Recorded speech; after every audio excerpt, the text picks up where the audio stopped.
isarag xiisale daawadayaal ku soo dhawaada Gaylan Media waxaan idin soo gudbinaynaa waraysi iyo xog waran xasaasiya oo xog badan xambaarsan oo aanu la yeelanayno shakhsi adkeyd in lala kulmo sanado iyo maalmo ka hor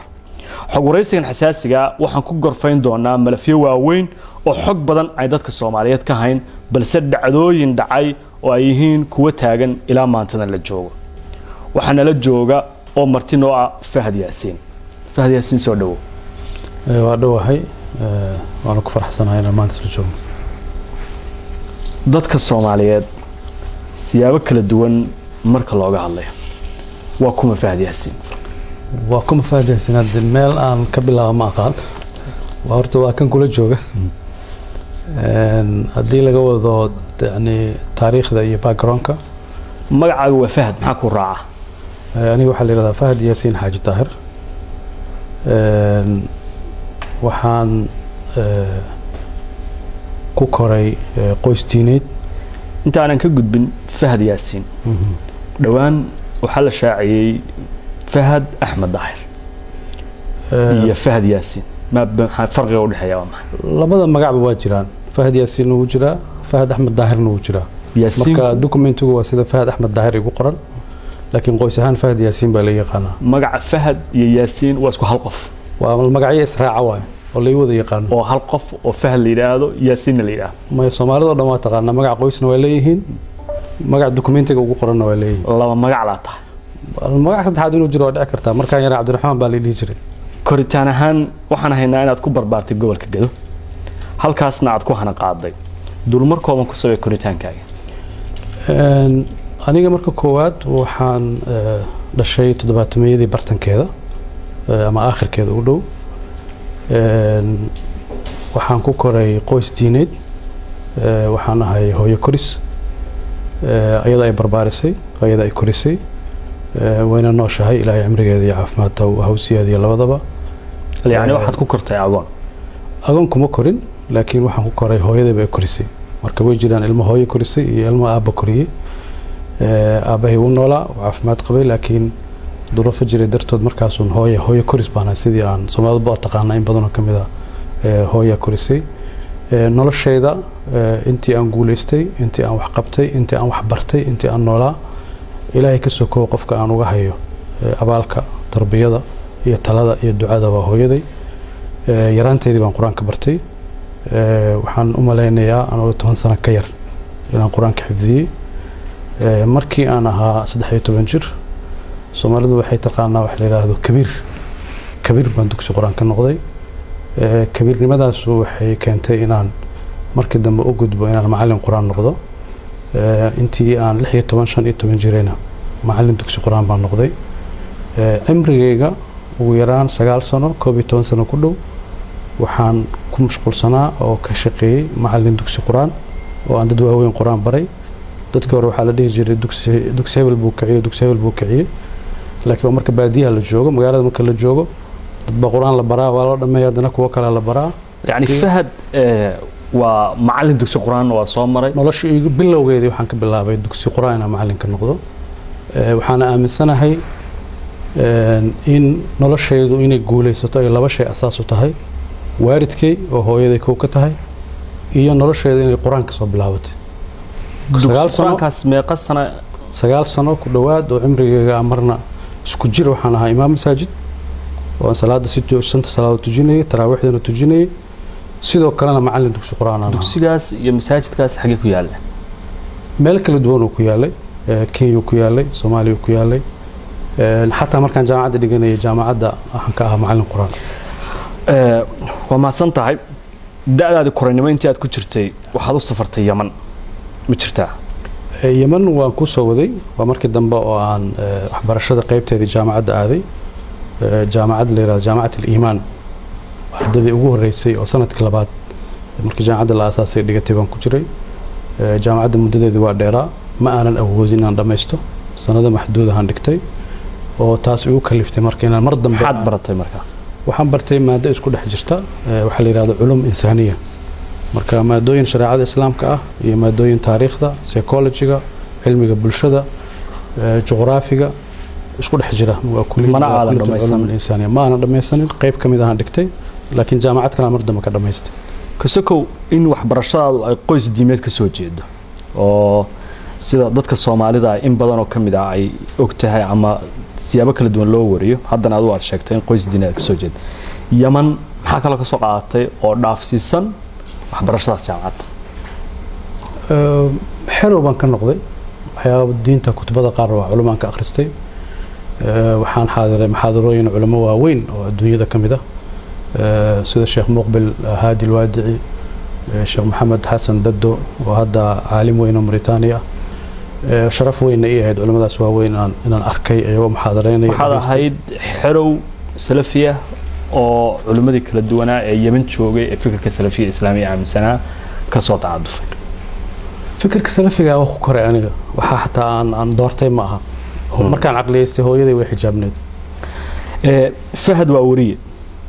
inta aanan dhowr su'aalood oo kale aan u gudbin Fahad ma leeyahay xirfad kale wariyanimo xirfadeeda kale waa macallin quraan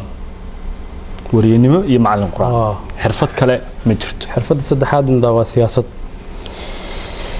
hayaanka wariyanimada isaga goorma soo bilowday waxaan ku galay waxaan la yiraahdo afka carabiga lagu dhaho hiwaaya dookh inaan jeceshahay 1996 95 aakhirkiisii baan bilaabay artikalo qoraalo yaryar inaan qoro labadii kun markii la soo gaarayna waxaan bilaabay inaan Somali Talk website la yiraahdo aan ka mid noqdo dadkii wax ku qori jiray muddo 6 sano ku dhawna editor baan ka noqday website-da Soomaalida kuwa ugu horeeyay ugu saameynta badnaa buu ahaa cases fara badan difaacay oo sabab u noqday inay Soomaalidu ku baraarugto ay ka mid tahay case-kii badda article joogta baan ku qori jiray oo isniinlaha Fahad iyo isniinta la dhihi jiray oo siyaasadda ku faaleyn jiray ka bacdi waxaan noqday waxa la yiraahdo freelancer wariye xor ah oo aanu noqday BBC-da Carabiga television al-caalam la yiraahdo ilaa hadda jiro Iran ka shaqeeya idaacado fara badan oo ajnabi ah joornaal carabi aan wax ku qori jiray sida Quds al-Arabiya Sharq al-Awsat laakiin freelancer ma qasanaad waxaan u ahaa freelancer 2 sano ku dhawaad shirkii waxaan ka fargareeyay Suudaanta ay ku wada hadlayeen Neefasha oo ay ku wada hadlayeen koonfurta Suudaan iyo Suudaan ay ku dhamaatay markii dambe heshiiskaasna uu dhalay in Suudaan koonfurta ay ka goosato si iyadoo heshiis lagu yahay muddo 2 sano ah BBC-da Carabiga freelancer u ahaa dadkii aad wada shaqaysteen mihnada saxaafadda waxay sheegeen inaad ahayd nin qoraa ah intii aad ku jirtay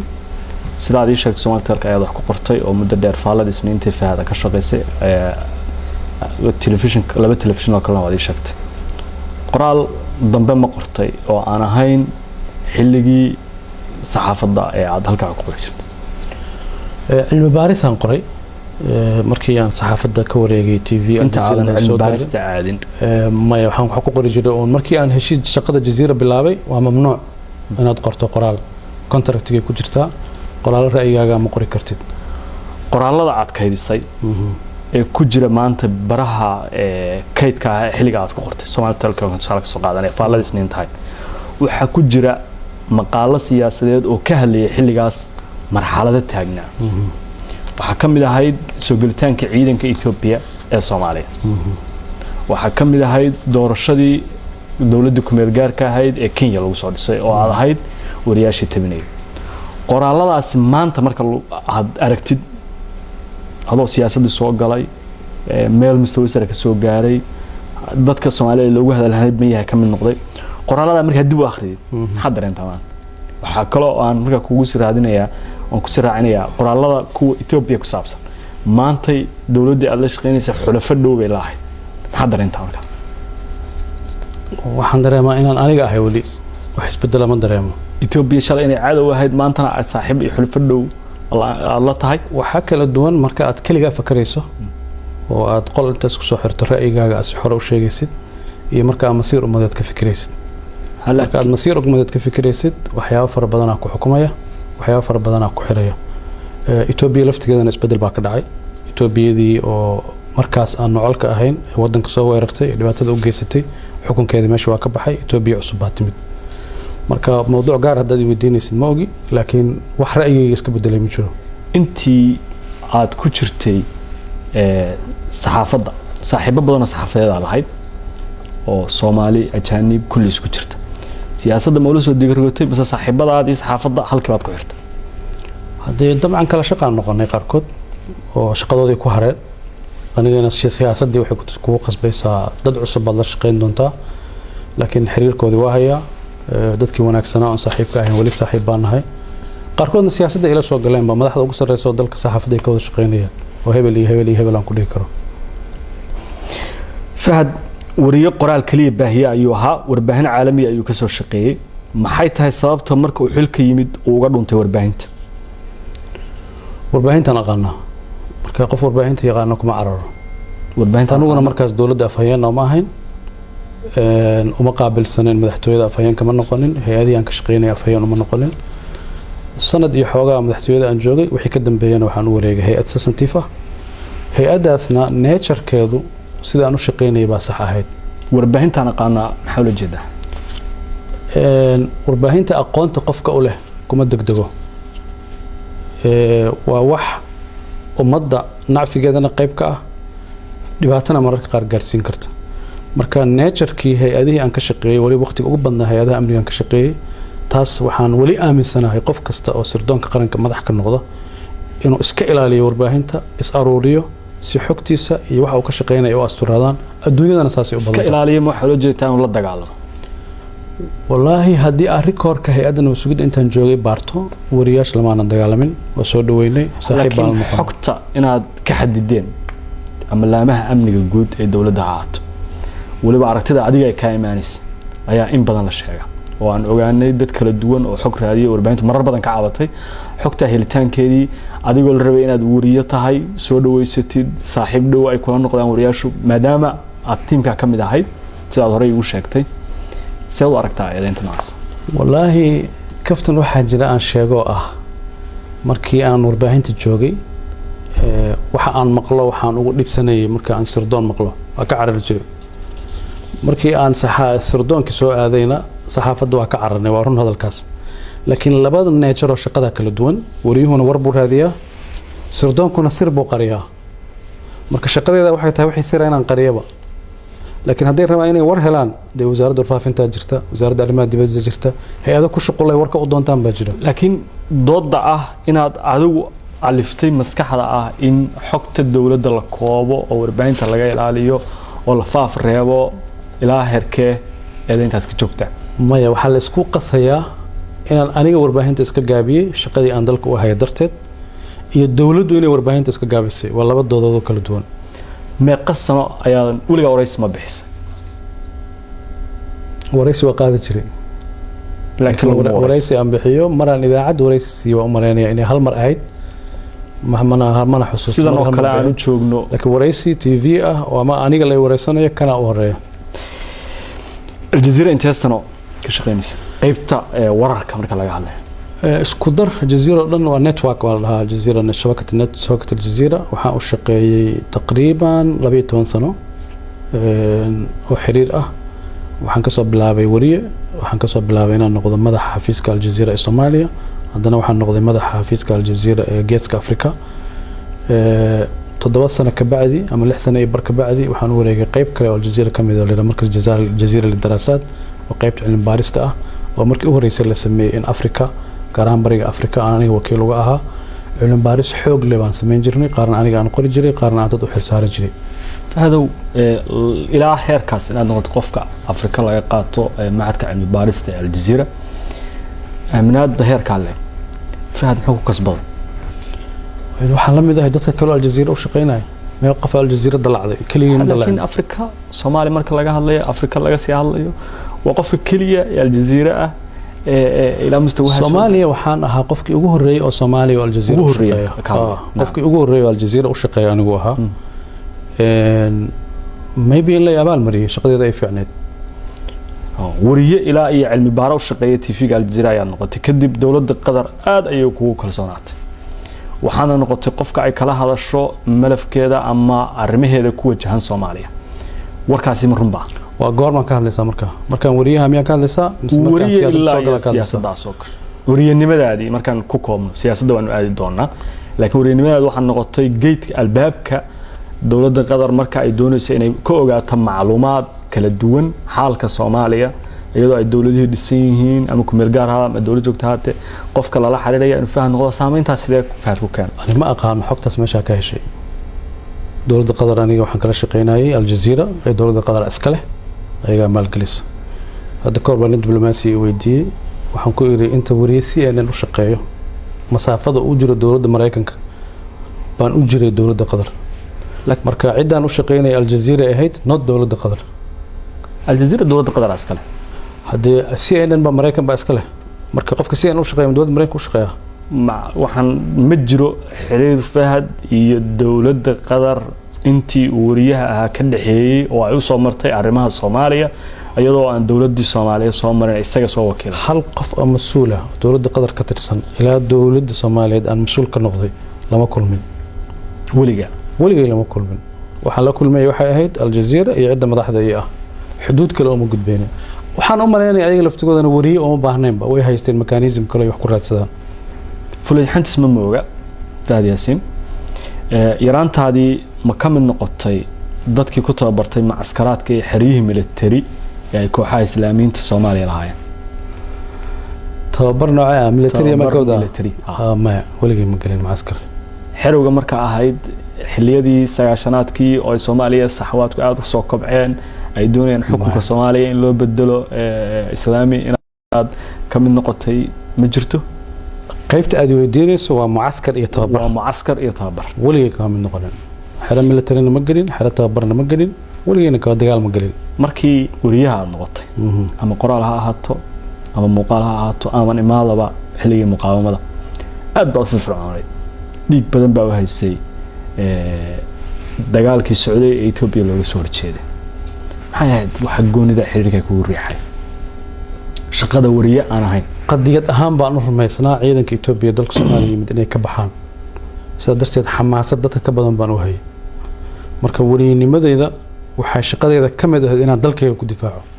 marka xilligaas dalka xaqiiqada sheego markaas laakiin dalkaaga difaacis waxaad aaminsanay inaad tahay xuruudir dalkiisa lamid ah sida ninka dagaalamay xoog dirir oo qori qaadanaya ma ahayn laakiin wariynimadeyda waxaan ugu adeegayay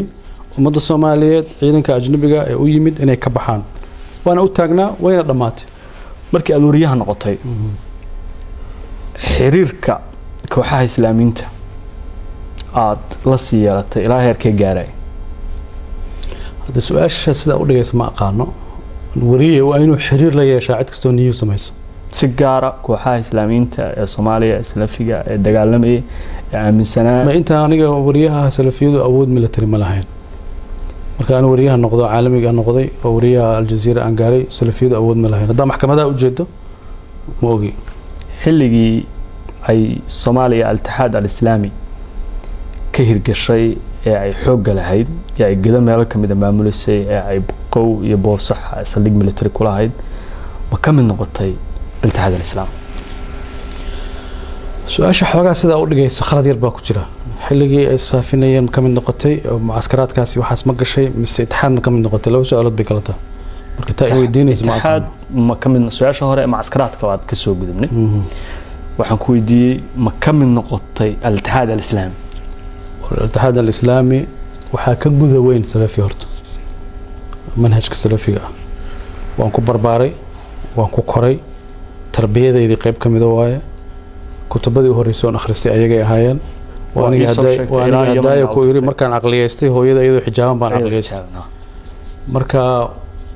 ururka al-Ittixaad al-Islaami wuxuu ka mid ahaa ururadii ugu waaweynaa dalka jiray jiilkii dhalinyarada ahaa markaas soo kacday badankoodu waxay ku biireen ururada islaamiga ah ama xarb ay u noqdeen aniga waxaan ka mid ahaa dhalinyaradii ku qanacday manhajka salafiga ah ku qanacday ururka al-Ittixaad al-Islaami xubin ka noqday darajooyin sarsare waliba ka gaaray وانا كفانا الى حقيقات درجان marka laga hadlayo al-Ittixaad al-Islaami nidaamkooda sidoo u dhisan yahay waa very complicated hadda ma ka gaar inaan sharxo laakiin waxaan gaaray inaan noqdo waxa la yiraahdo ra'iis iqliim gobol inaan madax ka noqdo gobolkee ah gobolka madax ka noqdo ma raba hadda inaan sheego al-Ittixaad al-Islaami way burbureen hubkana way dhigeen waxayna noqdeen urur silmi ah oo si siyaasadda iyo iqtisaad dhaqaalaha iyo waxbarashada siyaabo kala duwan maamula waxyaabaha ugu weyn maamulana dhaqaalaha ayaa kamida siyaasadana saameyn ku leeyahay ma jirtaa marka kadib al-Ittixaad al-Islaami ka wareegan magaca al-Ictisaam bigtaagu sunna ay aadeen ka mid noqotay xarakadan dambe xarakadan dambe lagama mid noqonaynin xubin ahaan يعني نين والبا oo اتحاد xubin ka noqday laakiin goolashu waxay leedahay golo fulineed ay leedahay maya yani waxaan u jeedaa qof kasta oo اتحاد xubin ka aha markii magac la bedelay magacaas uu guuri marka aan ixtisaam kuma biirin ee ururkii ba guurayba wuxuuna ka yimid urur tajamuc la yiraahdo oo waqooyiga Soomaaliya ka jiray iyo اتحاد الاسلامي ba isku biiray labadoodii markay isku biireen ba waxa ka dhashay magac cusub oo ixtisaam la dhaho markaas ka bacay dad badan baa ka baxay oo urur kala furmay kooxo kala soo biiray ay kamid yihiin kooxaha maanta saxwaadka jooga Soomaaliya iyo Islaamiinta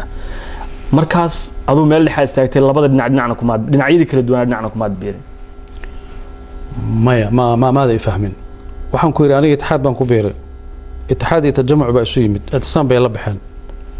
su'aasheedu waxa weeye ixtisaam ma kamid tahay maanta mise kamid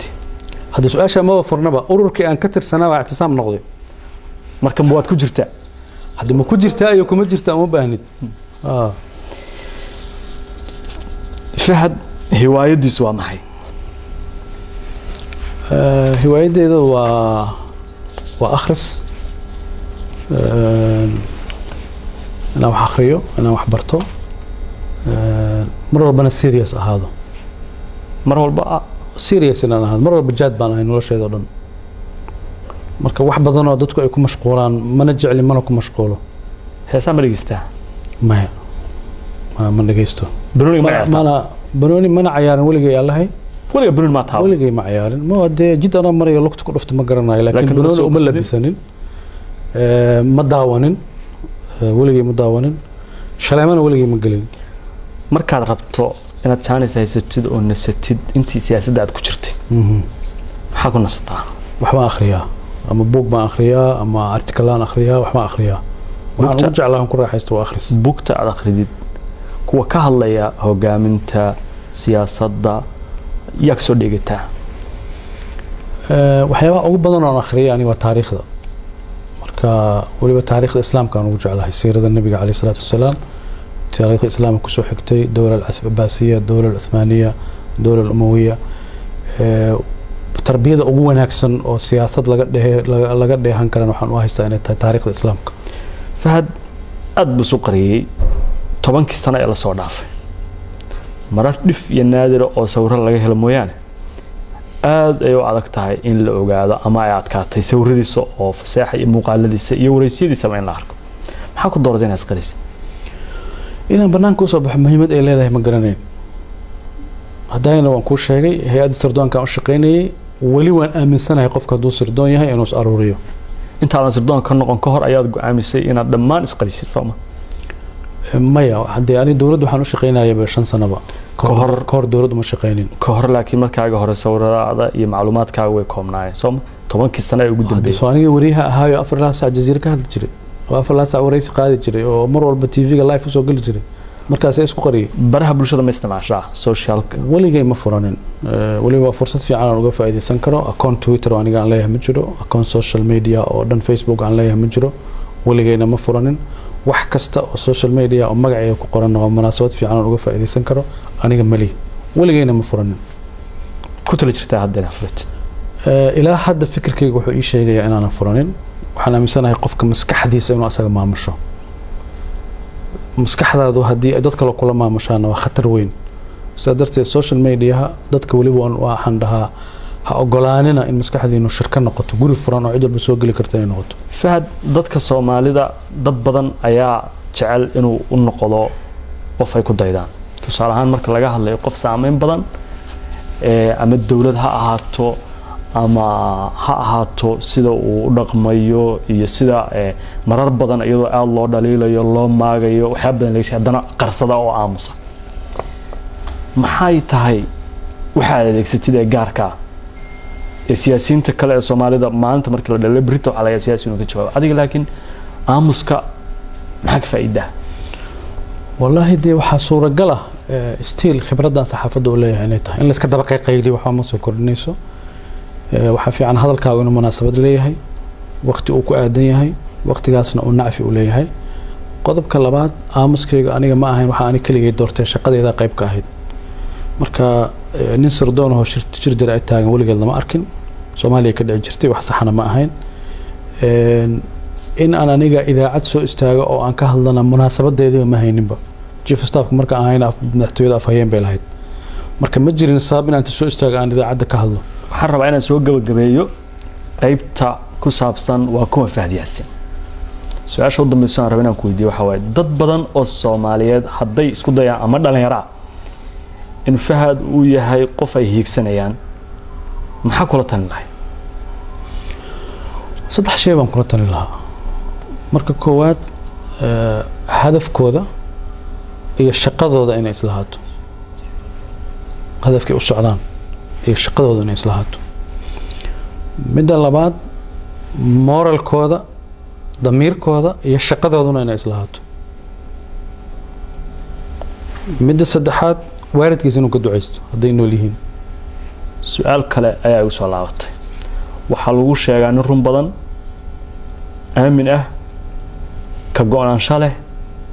saxda walahi aniga waa sax ma dhihi karo laakiin waa dadaalaa intaan ku dadaali karo waa dadaalaa qofkii aan siyaasad ku ballanno inaan ilaaliyaan isku dayaa waqti badan geliyo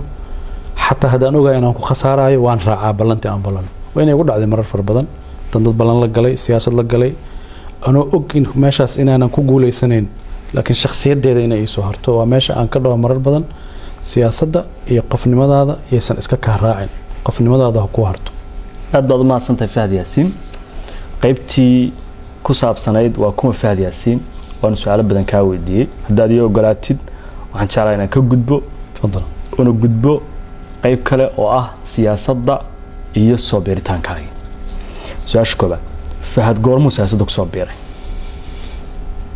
والله وحاجة ده ثيري لده صحفية هي سياسة ودرس هذه هذا السياسة ده مسافير بأوجرتها مركا وحي أنك شقينا إنه ورينا إنه ودعدوين كدعدوين سياسة ده هيد هذه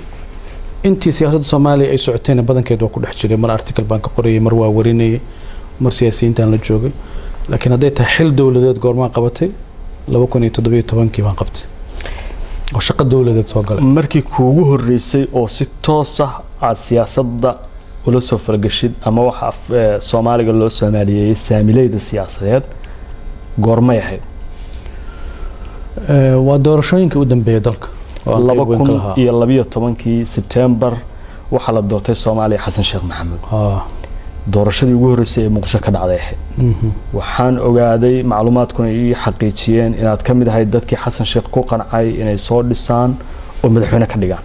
oo ololahaas qayb ka noqotay sax miya ololihii madaxweyne Xasan Sheekh 2012 qayb baan ka ahaa lacag aad ka soo qaaday dawladda Qatar in Xasan Sheekh Maxamuud la siiyay oo madaxweyne uu ku noqday 2012 ayaan haynaa macluumaad la xiriira saxba isma inaad ku qancisay dawladda Qatar inay taageerto madaxweyne Xasan Sheekh si uu madaxweyne u noqdo ma wax xaqiiqa ma waxba marka wariyaan baahaba marka uma baahneen bal lacag laakiin waxa kamid ahayd kooxda ololaha madaxweyne hadii ololaha waxaan uga noqon karaa maskax waxaan uga noqon karaa connection waxaan uga noqon karaa dadka inaan u qanciyo u sheekeeyo oo saaxiibo u abuuro laakiin warbixintaas wax faafay waa Soomaalida dhexdeeda ku faafay xaqiiqana kuma dhisna totally wax ka rub gabiyaha war faafay oo aan salary raad lahayn waa ma jirto هذا وابا كو إريب ورفع فنسل إيراد لهين واي ما أنا أباهنين با لو كشان يطبنكي واحد سكدي دي حل وزيرنا والله مقعاوي رئيس الوزراء كسو مقعاوي وزير بالغو سو مقعاوي وكعود الدارت أيضا برلمان كلا قاري محاول عودة مركز دولة دي جرتي انت أنا الوزير كلا مقعابين أنا وليبا كو احترامايا كنا قدرنا إني وزيري مقعابين وزير كدكدها لي مقعابي حكومة دي وحياة رئيس الوزراء عمر عبد الرشيد حلقاس قناعة السياسية هي قناعة الدولة مركز جرتي اسمه وافق سنين مركا وحن ديدنا واحد ضميركيغا iyo qalbigayga iyo qanaacadeeda ay sarraali ka ahayn inaan ka mid noqdo saasaan ugu cudur daartay si ixtiraam leh oo asturan baan ugu cudur daartay imaanshihii madaxweyne Xasan Sheekh ee 2012 waxa la bilowday kelmad la yiraahdo mulkiilaha dawladda dad badan waxay qabaan inaad ka mid ahayd mulkiilayaashii dawladdaas dadkii wax ka dhistay waliba kuwii foolaadka ahaa sidaan hore kuugu sheegayna dawlado kale cilaaqaadkood ama malafkooda hayay waliba xilligaas masuuliyadaadu ay dawladdaas qadar dhankeeda ka timid iyo saameynteeda taas ma sax baa mise waa qalad والله ده أنا واحد كم ده دنياردي الصوماليات مدحونا حسن الشيخ لبا كون لبيو طبعا قرب استاجي هجان كيس أقبل سنة إنه ضلك هجامي كشقيني دور كأن كلها نواك قتي لكن إن عاد مرضى مسقوتين يا شرتي وزير نوادنا السياسات كنت جدي سان حقتكوا هايو منو شيء كرتها هل يلا بقى وحيابها قناع على أنت كوغن عموي مركي دنبينا الدولة دي كم نقطة مركي هرنا دت كي لسه إنها كم نقطة والله هذا ما دام أي تهم مرحلة لصور ضعفي سنة بدان أي كسو وريجين إن الهوس وجود دقة مرة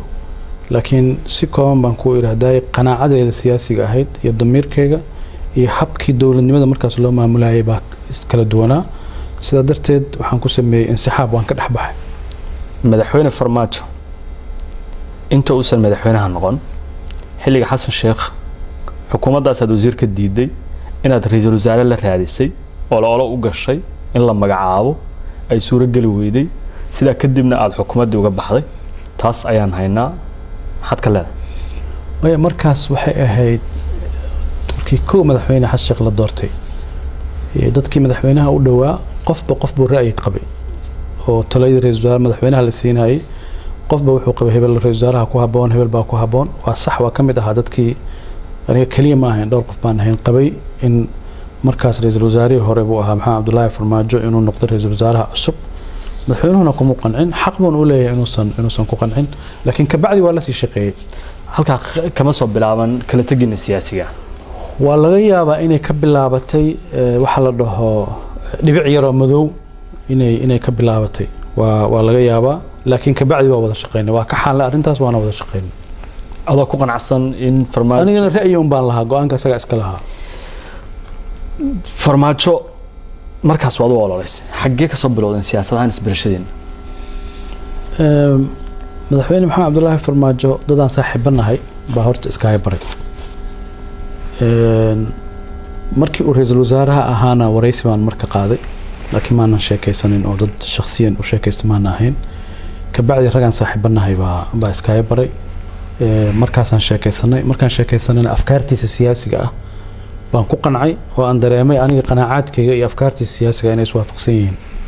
dawladdiisii mulkiilaha dawladda mar kale soo laabatay markan haddii fahad 2012 door xoogan uusan lahayn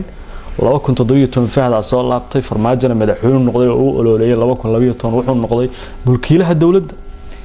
madaxweynayaal hore iyo siyaasiyiin badan iyo shacab Soomaaliyeed iyo warbaahin badan ereyga mulkiilaha dawladda aad loogu wareegsan ninka maskaxda dawladda oo ah warkiisa ku kala socoto waxa uu isagu yiraahdo kaliya ay shaqeeyaan aragtaas saad u aragtaa bishaaro waxaan kuugu bishaaraynayaa application-ka Baysi waxa uu ka caawinayaa inaad ehelkaaga lacag u dirto adigoo jooga gurigaaga iyo goobtaada shaqada loo diraha lacagtu waxay ugu dhacaysaa telefoonkiisa gacanta Baysi waxaad ka heli kartaa App Store-ka iyo Play Store-ka fiiri walaalow laba arrimood waaye mowduucaas wax badan baan dad uga sheekay laakiin maanta ugu horeysa amarina public aan uga sheekeyn doono horta ereyga mulkiilaha erey asluubaysan ma aha dawladda in la dhaho qof ba mulkiila ah erey يعني qarannimada iyo jiritaanka ummadda iyo baaxadda dalka uu leeyahay in qof loo sheego xogaa ma haboona waa erey arrintii ka xumahay dad mas'uuliyiin oo waaweyn isticmaaleen oo erey yani aan ku sifeyn kara waaye kuma haboona in dalka iyo dadka la dhaho baa mulkiila laakiin waa cudur siyaasadda dalka muddo dheer soo hayay oo institutionadii in la qofeeyo dawladdii la qofeeyo oo la dhaho hebel waana wax nidaamka xisbiga ahaa iyo xisbiyadii siyaasadda oon hana qaadin baa qayb ka ah in marka waxa la shakhsiyeedayo taas waa mid labaad waxa waaye madaxweyne maxamed abdullaahi farmaajo ugu dhawaatay haday weydiinayso dee khalad ma inaan u dhawaado hogaamiye kasta qof baa saaxiib la ah nabi maxamed calayhi salaatu wasalaam abubakar baa dadka ugu dhawaa abubakar cumar bin khadaab baa dadka ugu dhawaa marka every leader hogaamiye kastoo dunida yimaada qof saaxiib la ah waa jiraa anigana sharaf ay tahay madaxweyne maxamed abdullaahi farmaajo inuu saaxiib iga dhigtay dadka ugu dhow iga dhigtay saaxiibtinimada marka laga tago hawlaha dawladda Soomaaliya ilaa min bilow ilaa min dhamaad oo siyaasiga inaad go'aanka u dambeeya lahayd go'aanka u dambeeya marna ma yeelan karin laakiin waxaan joogay institutionada lagu kariyo go'aanka marna jiif waxaan ahaa madaxa xafiiska madaxweynaha agaasimaha guud ee madaxtooyada shaqadiisa waa taqaana madaxweynaha qofka ugu dhawaa marna waxaan ahaa agaasimaha nabad sugidda ee sirdoonka qaranka waa qofka madaxweynaha shaqo ahaan ugu dhow oo amniga dalka iyo mustaqbalka dalka jaangoyntiisa tala kale marka Fahad Yaasiin inuu madaxweyne maxamed cabdullaahi farmaajo talada iyo siyaasadda processka lagu karinaya qayb ka noqdo xilkayga keenay anu qof ahaantayda ma keenin mulkiila ma ahayn dawladii madaxweyne maxamed cabdullaahi farmaajo shaqaalan u ahaa dawladda aniga waana uga mahadcelinaa madaxweyne maxamed cabdullaahi farmaajo inuu siiyay laba fursadood oo wadanka ugu shaqeeyo laakiin awood badan leh haddii awoodda meesha ka raadinaysa ma aqaan ama dadku ka raadinaya waxaan ku iri madaxweynuhu marka uu go'aan gaarayo institutionna dhariyaa lagu soo kariyaa go'aanka sirdoonku waa kuwa ugu muhiimsan adduunka oo dhan dhariyada marka la soo kariyo dhariyada mid ka mid ah madax ka ahaa saa darteed madaxweynaha markaan annaga u geynayna talo waxaan u geynaynaa wuxuu kala doorto tan iyo tan iyo tan baa jirta tan baa tii adiga munaasab kula qaado laakiin intaasoon optionaa jiran warbixintaana jirta marka koofiyadii uu asagu ii geliyey ee ahayd shaqadu i siiyey baa waxay keenaysaa dhariyadii wax lagu karinaya mid ka mid aan ka shaqeeyo awooddaas ma la dhihi karaa Fahad wuxuu u adeegsaday dad kala duwan oo meelo kala duwan jooga oo siyaabo kala duwan leh oo qaarkood ay dhibsadeen go'aamadii uu karinayay ee noqdeen ama uu soo jeediyay kuwa la qaatay oo dad Soomaaliyeed dib ay kala kulmeen dad Soomaaliyeed dib kala kulmay hadal balaaran waaye laakiin go'aan kasoo la gaaro dad baa dhibsanaya dadkii wadanka dhibaya baa laga yaabaa inay dhibsanayaan dadkii wadanka dhibaatada ku haya dhibsanaya waxaa laga yaabaa go'aanadaas inaad adiga ahaan waad ku faraxsan tahay inaad saad u qaadateen aad soo jeediseen madaxweynuhu qaatay wixii ka dhalanaya inaad saas aad u aragtaan maslaxad haddee waxa aan dalka u joognay waxay ahayd in wadanka loo adeego madaxweynuhuna waa ilaaliyaha dastuurka waa ilaaliyaha danaha qaranka cid kasta oo ku kaalmeynaysana waa inuu kaalmaysto oo institutionadii dawladda ah ee adii kala duwanaayo dawladda mudan aad baan kaaga mahadcelinayaa waraysigaaga iyo waqtiga aad na siisay waxaan jeclaan inaan ku weydiiyo madaxweyne farmaajo markii uu guuleystay waxaad noqotay agaasimaha guud ee madaxtooyada qaranka waa qofka ugu dhow sida aad hadda tilmaantay shaqo ahaan madaxweynaha horay waxaad u diiday wasiir xukuumadeed oo xasaanad leh oo baarlamaan ansixiyo oo shaqo qabta wasiir iyo agaasimo guudna way kala sareeyaan nidaamka dawliga marka laga hadlayo tii hore waxaad ii sheegtay inaad ka cudurdaaratay darajo ahaan waxaa sareysay wasiirka agaasimaha hoose maxaa ku kala dooratay waan kuu sheegay waxaan ku iri qanaacadeeda siyaasiga ah iyo afkaartii madaxweyne maxamed cabdullaahi farmaajo iswaafaqay markay iswaafaqeen marka wadanka inaan u shaqeeyana aan go'aansaday shaqadii uu ii dirsadaan qabanayaa shaqadaasuuna iga dirsaday agaasimaha guud ee madaxtooyada aan u noqdo waana ku qanacday raalli iyo nus baan ku ahaa waana ku faraxsanaa madaxweynahana waan uga mahadceliyaa mar walba waxaan rabaa inaan u gudbo intii xukunka aad joogteen nabad iyo nolol Fahadna uu ahaa agaasimaha guud ee madaxtooyada ama taliyaha hay'adda nabad sugidda iyo sirdoonka qaranka ama agaasima ku-xigeenka hay'adda saddex dawlad goboleed ayaa madaxdooda isbedel siyaasadeed ku yimid doorashooyin ka dhaceen madaxweynayaal la doortay madaxweynayaashaas waxaa la aaminsan yahay adiga Fahada ee maanta aan soo fadhino inaad lahayd door xoogan oo ku aadan sida xukunka ay ku yimaadeen masax baa arintaas qayb baan ka ahaa dawladda Soomaaliyeed oo markaas jirtay oo madaxweyne maxamed cabdullaahi farmaajo hogaaminayay aniguna aan mas'uuliyiinteedii ka mid ahaa doorashooyinka dalka ka dhacay ra'yi bay ku lahaayeen qof baa la fiicnaanayay qofkaasay taageerayeen qofkaas inuu guuleysto ka shaqeynayeen marka maamulkii markaa jiray shaqadii aan hayay qayb ka mid ah waa صح inaad dowladgoboleed farageliseen madaxweynayaal soo doorteen dawladdu aragti ka yeelatay horta faragelin ereyga la dhaho sax ma ahan anoo ajnabi ma nihin madaxda dalka aan ahayn laakiin qof madaxa lama dhaho waxba farageliyay waxaan u gudbayaa malafka shaqadaadii amniga ee NISA haddii aad ogolaato oo ay ka buuxaan dhacdooyin waaweyn oo dadka Soomaaliyeed ay siyaabo kala duwan aragtiyo uga haystaan hay'ad xogteedu kooban tahay macluumaadkeedu aad iyo aad dadka Soomaaliyeed xog badan uga hayn haddaad ogolaatid oo aad diyaar u tahay inaad si gabasho aan lahayn aad uga jawaabaysid su'aalaha aan ku weydiin doono waxaan diyaar u nahay malafka inaan furno soo dhow ogosha soo dhow mar haddaan waraysi ka ogolaado waa inaan ogolaado su'aalaha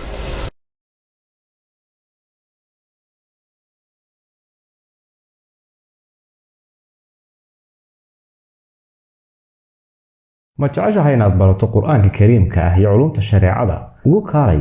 markaska